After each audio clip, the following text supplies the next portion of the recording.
Hello and welcome back to Supposedly Fun. My name is Greg. I am here today to do a book haul revisit. If you're unfamiliar, this is where I look back at book hauls from 1 year ago, 2 years ago, and 3 years ago to quickly assess how many of the books that I brought into my library I have read, how many I might have unhauled, if there are any that I might want to unhaul, and which ones I want to keep in my library and get to at some point. It's a way of sort of keeping myself accountable and trying to be more intentional as a book purchaser.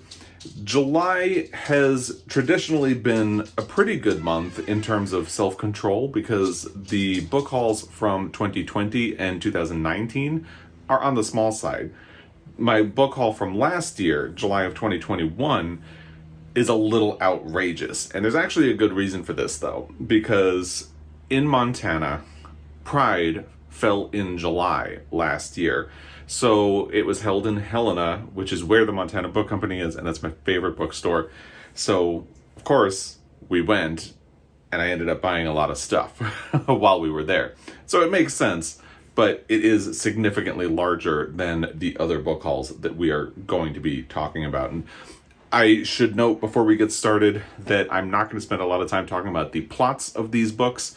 If you want information about what the book is about and all of that, I also read first sentences or openings of the book in my book hauls. I'm going to link the individual book hauls in the description box down below. You can feel free to check out those videos if you want more about what these books are about. I'm going to go a little quickly because we have a lot to cover.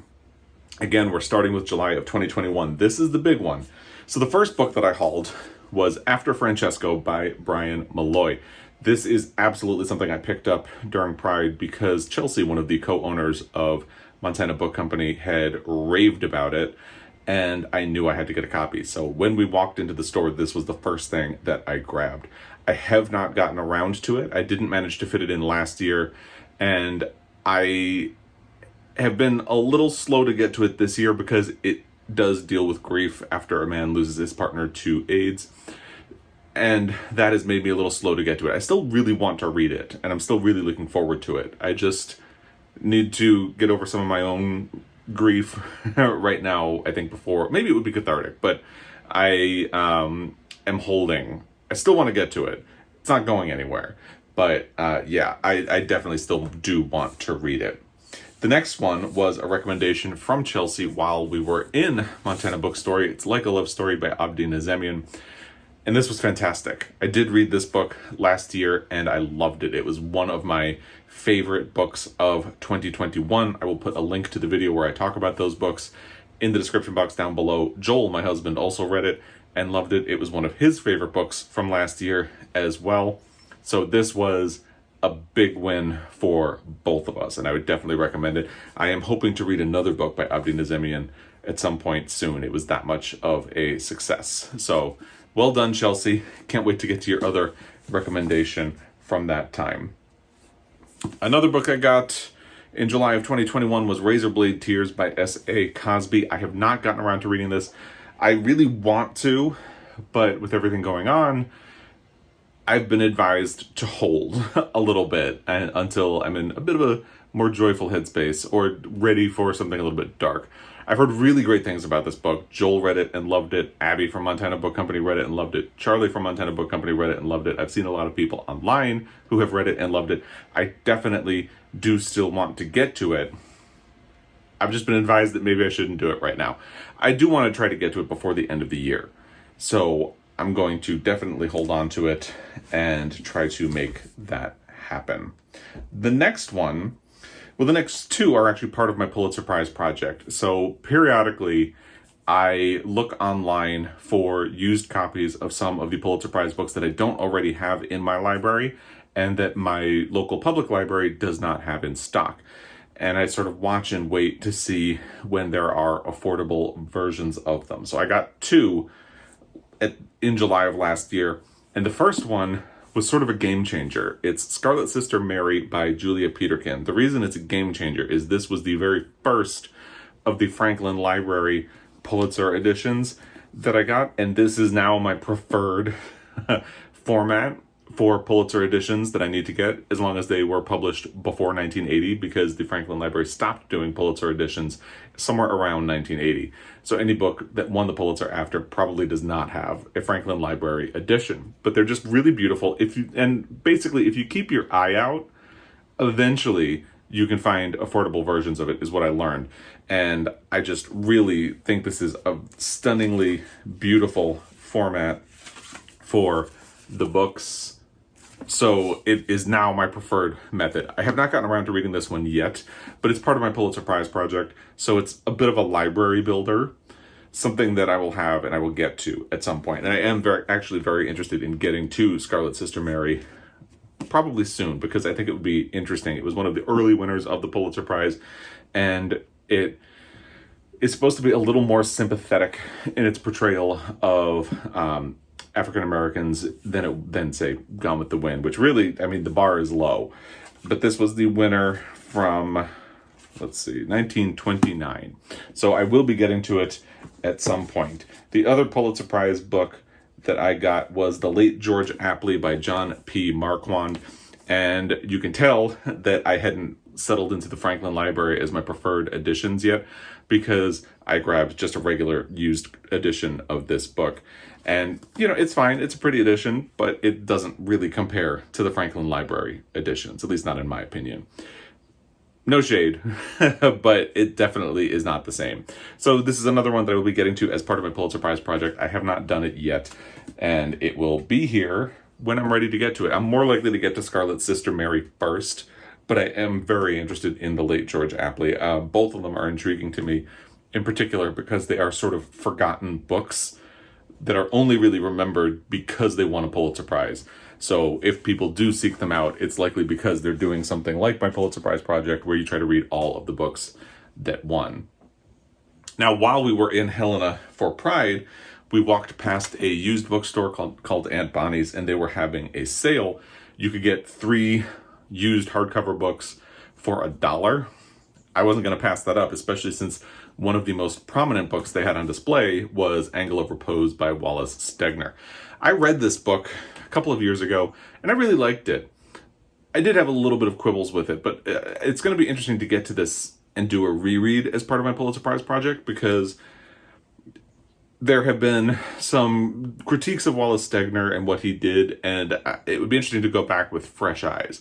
I remember really liking it a lot when I first read it, but I need to go back with a fresh perspective, and having this copy, I mean, it's not the best copy. It's a little worn. The jacket, and this is probably the way it always was, is off center, but that's fine. I got it for, I can't do the math for 3 books for $1, but you really can't beat the price. So that one I had previously read when I got this copy of it. The next one I got from that store was Like Water for Chocolate by Laura Esquivel. I did read this book last year, and I actually really enjoyed it. It was very good. I liked it a lot. It's sort of told in the format of a cookbook. So each chapter is a recipe. Chapter 1, January Christmas rolls. And then it has your ingredient list over here, and then the preparation is the actual chapter. So periodically throughout the chapter, somebody will be cooking, and it'll be almost kind of give you instructions on how to make it, but not quite. It's an interesting format for a book. I liked it. I thought it was a lot of fun. I was really glad that I finally got around to reading it. And then the final book I got from that store was How Much of These Hills is Gold by C. Pam Zhang. I have not gotten around to reading it yet. I've heard some mixed things about this book, but I certainly wasn't going to turn it down when I had an opportunity to get it and 2 other books for $1. I'm not going to be picky about that. So I will get to it at some point, and I don't have any plans to get rid of it at this moment. But if you've read it, I would love some feedback. Another purchase from Montana Book Company was Notes from a Young Black Chef, a memoir by Kwame Onwuachi with Joshua David Stein. This is pretty much exactly what it sounds like, and I got it because he has been on Top Chef. He has been a guest judge on Top Chef since he competed. He was a guest judge on an episode of the Great Soul Food Cook-Off last year, which is another cooking show that I really, really liked. He's a very interesting person, and because of that, this is definitely something that I would like to get to at some point. I have not gotten to it. I don't have any plans to get to it immediately, but I definitely still do want to read it, and will do so at some point. we ordered a copy of a poetry collection called The Man with Night Sweats by Thom Gunn. I believe Jen the Librarian had talked about this and got us interested. Joel did read it. I have not yet. It's only small, so I should be able to try to fit it in at some point. I should really just try to do that. I admit I had kind of forgotten that I had purchased this until I started collecting the titles for this book I'll revisit. So now that I remember it, I need to try to make it happen because it's only small and it sounds like a really interesting collection. So that is going to be sticking around. Actually, spoiler alert, all of the books from July of 2021, even though there are a lot of them, will be sticking around. The next one is Gay Bar by Jeremy Atherton Lynn. It's funny, this was one of my most anticipated books of last year when I did a video about that. And I kind of waited for it to be available somewhere like my library or on any of my subscription apps, and it never was. So I ordered it thinking that was the only way I was going to get it. And now, a year later, I have not actually read it, and it is starting to pop up in some other places. But that's fine. I'm glad I supported the book, and I do still want to read it, so it's not going to be going anywhere. I don't have any sense of urgency to get to it, but I like knowing that it is here and ready to go whenever I am. And the final book, actually a very similar situation. There's No Such Thing as an Easy Job by Kikuko Tsumura. It is translated, but it doesn't say who the translator is on the cover. Polly Barton. So this was another one of my most anticipated books from last year, and it wasn't showing up anywhere. I had requested it at my library. They weren't purchasing it. It wasn't showing up on any subscription apps. So eventually I ordered it, but at least, this one is paperback. And I do still want to get to it. So I don't have any plans to get rid of it at any time soon. So that was 12 books from July of 2021. Unfortunately, I only have read 3, and one of those I had read previously. That's Angle of Repose. But I still plan to get to all of them, and there are no unhauls, and there are no likely unhauls from this. So not bad, considering how many books I got in that. I'm going to give myself a little pat on the back. I definitely got books that I was really interested in reading. Let's go back to July of 2020. The first book I hauled then was Olivia by Dorothy Strachey, and I have not read this. And again, it's only small. You could dunk this in your coffee. So I should get to it at some point. This was a library builder. I did not have immediate plans to get to it when I purchased it. So it's not all that surprising that I haven't gotten to it yet, other than the fact that I could probably fit it in fairly easily. But I do want to read it. I've heard some mixed things about this book, but I'm really intrigued by it and would like to get to it hopefully soon. And if I don't get to it soon, I like having it in my library, so it's not going to be going anywhere either. The next one is The Girl Who Wrote Loneliness by Kyung-Sook Shin. This is another translated book. I believe it's going to be done by Anton Her, but I want to verify before I say that. No, it's translated by Ha-Yun Jun. So that's what I get for making an assumption. I have read 3 books by Kyung-Sook Shin at this point. I've read Please Look After Mom, Violets, and The Court Dancer, and I've liked all of them. I think Please Look After Mom was probably my favorite, and Matthew Sharapa always says that Kyung-Sook Shin is his favorite author. This is his favorite of her books. So I ordered it, but I haven't gotten around to it, but I will get to it at some point. So again, it is not going to be going anywhere. I'm going to hold on to it until I do get to it at some point. The next one is Camp by L.C. Rosen, and this was a success story. I did read it. I enjoyed it. It is actually going to be adapted into, I think, a movie, not a series, a movie directed by and starring Billy Porter, which should be really interesting, and I'm looking forward to that. It was a very sweet young adult sort of rom-com, LGBTQ, of course, and I definitely enjoyed that. The next one I have not read. It's The Cooking Gene by Michael Twitty. Part of why I haven't read it is about a year ago, I loaned it to my neighbors, and she is still reading it. I know for a fact she's been balancing it between other books because she has a book club every month. So she is still reading it, just going a little slowly. That's fine. I'm not in any rush, and I do think the book is interesting enough that I will hold on to it and get to it whenever I can. I discovered it through Padma Lakshmi's TV show, which is called Taste the Nation. Michael Twitty appeared in an episode about the Gullah Geechee Nation. Fascinating. and I definitely want to get to it at some point. Don't have my copy here, don't know when I'll get it back, but I would like to get to it at some point. So that was 4 books from July of 2020. You can see just how much smaller my previous July book hauls were. And of those, I have only read 1 book. But again, I did a really good job picking and curating the books that I brought into my library because I'm still interested in all of them and I want to keep all of them. Let's go all the way back to July of 2019. 2019 was my first full year on BookTube, so let's dive in. This one was actually a fairly large book haul, but I unhauled a lot. My first year on BookTube, I was really a little overzealous about bringing stuff into my library, and you can kind of tell in some instances.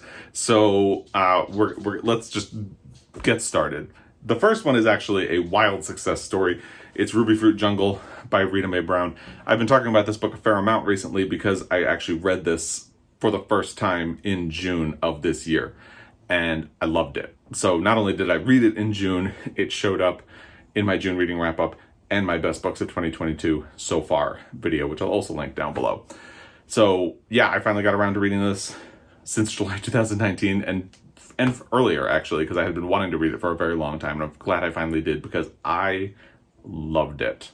The next one is not a success story. It's An Untamed State by Roxane Gay. I wanted to read a lot more Roxane Gay books in 2019, and I listened to one on audio and haven't gotten around to this one. Maybe someday. I've heard some mixed things about it.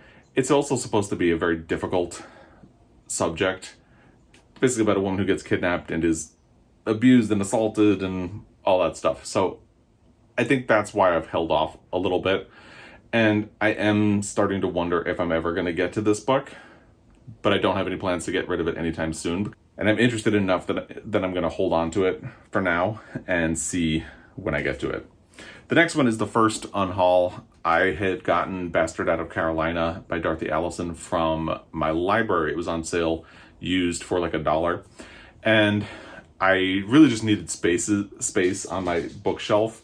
And I started hearing really mixed things about the book after I brought it into my library, to the point where I started wondering, am I really ever going to get to this book? It also sounds depressing. Maybe I'll just get rid of it. And there were some people who were like, you can't get rid of that book. I think when I did my last book haul revisit, and I did, I unhauled it. Maybe it was a mistake, but I just don't think I was likely to get to it at any point in the near future. So why take up the space on my shelf? The next one is Happiness by Aminata Forna, which I'd heard really good things about in 2019, and I had stumbled on it in my local used bookstore here in Missoula, and grabbed it because I had heard so many good things, and then it just sat on my shelf, and the urgency to read it just kind of died over time, and I thought about picking it up recently. It was never a book whose plot like jumped out to me, but because people had read it and really liked it, it seemed interesting enough for me to pick up a copy. And then I was just never picking it up. I kept forgetting about it, and I had a little talk to myself earlier this year about how likely I was to ever get to it, so I got rid of it. It is what it is. And the next one is an unhaul for a very different reason. It's Three Women by Lisa Taddeo. I started this book and hated it, and because I was really not liking the way it was talking about what it's supposed to be talking about, I had heard some feedback from other people on BookTube, and I can't remember who at this point, but basically, I will talk a little bit about what this book is about. It's supposed to be the story of 3 different women and about their sexual identity, but it's actually looking at the women in a really problematic way, and sometimes it's supposed to be talking about their sexual desires, but it's actually talking about the sexual desires of men toward them, and it doesn't seem to understand that there's a distinction between them. So I read, I think, the first 2 chapters, saw that playing out, and knew from what other people said that it wasn't going to get any better, so I just put it down and immediately got rid of it and have not looked back. Next is another unhaul for something I didn't like, The Far Field by Madhuri Vijay. I had been really looking forward to this book, read it as part of the BookTube Prize, and just did not like it, so I figured why keep it around, might as well just get it out of here. And then another unhaul was Pervert by Remy Boydell. This is a graphic novel, semi-autobiographical, I believe, about a trans person who is involved in sex work, and it was actually a bit of a frustrating read. I liked it, but it was a little frustrating because it definitely wanted to keep the reader at arm's length. And it made it hard for me to really take it into my heart, if that makes sense. I always felt it removed from it. So when I started running out of space and needed more room, I thought, well, I might as well pass it on to somebody else. So I took it to my local used bookstore and traded it in. And actually, the person who was doing the trade-in wanted it and put it on hold for themselves. So I know it found a good home, and I feel good about that. And now we have some improvement. The first one is not a book I actually have managed to read yet, but it's Housemaid of Dawn by N. Scott Momaday. This was actually a good find because I was in my local used bookstore and found this on the clearance shelf for $1, which means they were remaindering it and just going to get rid of it. And the reason it's a good find for me is that this is a Pulitzer Prize winner for fiction, so it's perfect for my Pulitzer Prize project. It's something I'm going to need to read anyway. N. Scott Momaday was the first Native American to win a Pulitzer Prize for fiction and remained the only, I believe, until Louise Erdrich 2 years ago or 1 year ago. So yeah, pretty good distinction. And I've heard mixed things about the book, but it is part of my Pulitzer Prize project, so I will be getting around to reading it at some point. And then a success story in that I did read it and like it. It's How We Fight for Our Lives, a memoir by Saeed Jones. I read this and I really enjoyed it, and I would recommend it to you. So there were 9 books that I brought into my library of July of 2019. Again, it was my first year on BookTube, and I was really excited. And I was less good at curating books that I was really going to be interested in and get to at some point. Because you can see my book haul from last year is bigger, but it's all titles that I'm still passionate about getting to. The books I brought in July of 2019 were a little more hit or miss, and not entirely always based on my interest. So of the 9, I've read 3.5. And the half is a little bit generous because the half is 3 women, which I only read, I think, 2 chapters of. But the math doesn't really matter. It's just a way of acknowledging that I started it and didn't finish it. And of those 9 books, I only have 4 left, so I unhauled 5, which again really comes down to not thinking about me as a reader and how likely I was to get things or how likely I was to like books, which I'm trying to do better at through things like these book haul revisits. Overall, in these 3 book hauls from July 2021, July 2020, and July 2019, I brought 25 books into my library. It's a lot, but for the most part, especially with the recent ones, they are books I still want to get to. And I read 7.5 of them. Again, the half is a little bit generous because it is 3 women, but it's just to acknowledge that I started it, didn't like it, and stopped. And the only unhauls came from that July 2019, so those 5 unhauls are the only ones out of that 25. So I still have 20 books here in my library. There are maybe 2 or 3 that I am a little bit questioning. And again, one of them comes from the 2019. So if you have feedback on An Untamed State, let me know in the comment section down below. But overall, not bad. I will leave it at that for this book haul revisit. As always, I really appreciate your time, and I will be back. Until next time, happy reading.